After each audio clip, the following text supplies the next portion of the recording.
एक बार 4 फ्रेंड्स होते हैं, बॉसम फ्रेंड्स होते हैं, जिगरी फ्रेंड्स होते हैं। तो उसमें से एक फ्रेंड था, उसका एक रूल था, उसने एक नियम बना रखा था कि वो डेली एक जोक सुनाता था अपने सभी फ्रेंड्स को। डेली ऐसे नियम चलता गया, आज उसने जोक सुनाया, फिर नेक्स्ट डे सुनाया, फिर नेक्स्ट डे सुनाया। तो एक दिन उस फ्रेंड ने बहुत ही शानदार जोक सुनाया। उस जोक पर पूरे के पूरे जितने भी फ्रेंड्स थे वो बहुत हंसने लगे। उस रूम के अंदर जितने भी लोग थे बहुत हंसे, कम से कम 1 घंटे तक। इतना प्यारा जोक था, इतना मजाकिया जोक था। फिर क्या हुआ, उस बच्चे को, उस लड़के को बड़ा अच्छा लगा। उसने कहा यार वाह, तो मज़ा आ गया, सभी लोग बहुत हंसे उसकी वजह से, बहुत हंसे, उसको बहुत अच्छा लगा। फिर नेक्स्ट वो वापस आया अपने रूल के अकॉर्डिंग। फिर दोबारा उसने सेम जोक दोबारा वही सुनाया जो उसने पहले सुनाया था, जिस पे सभी लोग बहुत हंसे थे। फिर वापस अगेन जोक बहुत ही प्यारा था, बहुत मजाकिया था, तो लोग उस पर वापस हंसे। फिर सेम जोक उसने नेक्स्ट डे भी सुनाया। इस बार जो उसके फ्रेंड्स थे वो दोबारा हंसे। फिर वही सेम जोक उसने नेक्स्ट डे सुनाया, मतलब चौथी बार सेम जोक। फिर उसके फ्रेंड हंसे, लेकिन पहले के कंपैरिजन में थोड़ा कम। फिर उसने वही सेम जोक 5वीं बार, 5th टाइम उसने वापस 5 टाइम दोबारा वही जोक सुनाया 5वें दिन। फिर वापस फ्रेंड हंसे, लेकिन पहले के कंपैरिजन में थोड़े कम हंसे। फिर सेम जोक उसने वापस दोहराया, वापस रिपीट किया, और इस बार उसके फ्रेंड्स का पारा चढ़ गया। मतलब बहुत ज़्यादा वो एंग्री हो गए, बहुत ज़्यादा गुस्से में आ गए। और फिर गुस्से में आके उन सभी फ्रेंड्स ने उसको खूब दे दनादन उसकी धुलाई कर दी कि यार हद हो गई, एक जोक बार बार रिपीट किए जा रहा है, हम मना नहीं कर रहे हैं, तो उसका मतलब क्या बार बार बोलता जाएगा? ऐसा मतलब थोड़ी नोक-झोंक हो गई।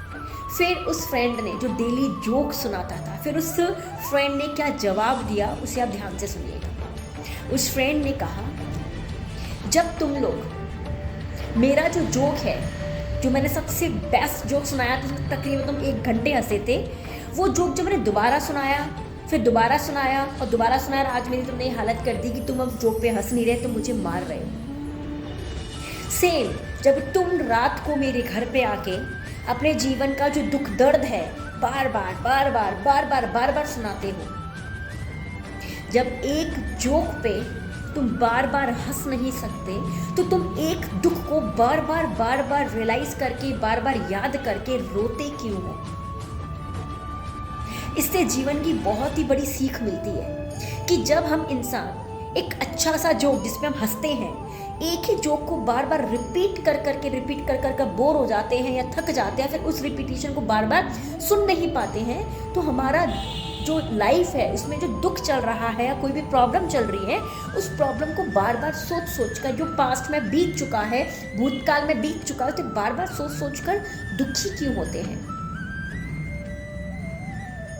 तो लाइफ में जैसे वो जो स्टूडेंट था, जो बच्चा था, जो लड़का था, जो स्टूडेंट डेली नया जोक सुनाता था, सेम हमारे जीवन में एक नई चुनौतियाँ, नए चैलेंजेस आते हैं। और अगर ये आते हैं तो हमारी लाइफ स्टेबल बनी रहती है। अगर एक ही चीज़, चाहे वो अच्छी हो या फिर वो बुरी हो, अगर एक ही चीज़ बार बार दोहराई जाए तो वो चीज़ अच्छी नहीं लगती है, लाइफ स्टेबल नहीं रहती है, लाइफ डगमगा जाती है।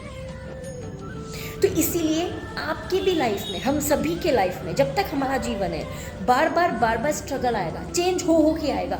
वो बेस्ट है हमारे लिए, क्योंकि वो हमारा डेवलपमेंट करता है। हम आगे उसकी तरफ अपनी जो लाइफ है उसे हम डेवलप कर पाते हैं, हम आगे अपना जो स्टेटस है उसे डेवलप कर पाते हैं। अगर लाइफ में केवल दुखी दुख होगा तो वो भी सहन नहीं कर पाएंगे, और अगर लाइफ में सुखी सुख होगा वो भी हम सहन नहीं कर पाएंगे। अब सुनो ना, कभी खुशी कभी गम, तो ये लाइफ का एक पड़ाव होता है जो हर किसी को फेस करना होता है, और इसी की वजह से आज हम अच्छे से खुशी तरीके से अपना लाइफ स्पेंड कर पाते हैं। जो इस इंसान के लाइफ में दुख आ रहा है, जब उसकी लाइफ में सुख आएगा, वो सुख का एहसास नहीं कर पाएगा, उस हैप्पीनेस का एहसास नहीं कर पाएगा, उसे फील नहीं कर पाएगा।